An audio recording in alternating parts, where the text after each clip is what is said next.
ആലപ്പുഴ പുന്നപ്രയിൽ അമ്മ ഉപേക്ഷിച്ച 14-കാരെ പീഡിപ്പിച്ചതിന് അച്ഛനടക്കം 3 പേർ പിടിയിൽ. ഒരാളെ ഇനി പിടികൂടാനുണ്ട്. പെൺകുട്ടിയെ 8-ാം വയസ്സിൽ അമ്മയുടെ സഹോദരനാണ് ആദ്യം പീഡിപ്പിച്ചത്. പോലീസ് പിടിയിലായ ഇയാൾ ജാമ്യത്തിലിറങ്ങി ആത്മഹത്യ ചെയ്തിരുന്നു. കുട്ടിയുടെ അച്ഛന്റെ സഹോദരി ഭർത്താവും മകനുമാണ് പിടിയിലായ മറ്റു 2 പേർ.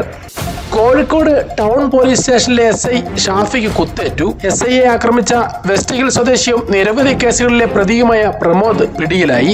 സ്റ്റേഷനു സമീപത്തെ ഹോട്ടലിലെത്തിയ പ്രമോദ് ബഹളമുണ്ടാക്കിയതറിഞ്ഞെത്തിയപ്പോഴായിരുന്നു ഷാഫിക്ക് കുത്തേറ്റത്. സംസ്ഥാനത്തെ ഏറ്റവും പ്രായം കുറഞ്ഞ അവയവദാതാവായ ആലിൻ ഷെറിൻ എബ്രഹാമിന്റെ സംസ്കാരം ഞായറാഴ്ച സർക്കാർ ബഹുമതികളോടെ നടക്കും. ഇതുമായി ബന്ധപ്പെട്ട നിർദ്ദേശം മുഖ്യമന്ത്രി പിണറായി വിജയൻ ചീഫ് സെക്രട്ടറിക്ക് നൽകി. ശബരിമല യുവതീ പ്രവേശനവുമായി ബന്ധപ്പെട്ട ഹർജികൾ സുപ്രീം കോടതി തിങ്കളാഴ്ച പരിഗണിക്കും. യുവതികൾക്ക് ശബരിമലയിൽ പ്രവേശനത്തിന് അനുമതി നൽകിയ വിധി പുനഃപരിശോധിക്കണമെന്നാവശ്യപ്പെട്ടുള്ള ഹർജികളാണ് ചീഫ് ജസ്റ്റിസ് സൂര്യകാന്ത് അധ്യക്ഷനായ ബെഞ്ച് പരിഗണിക്കുക.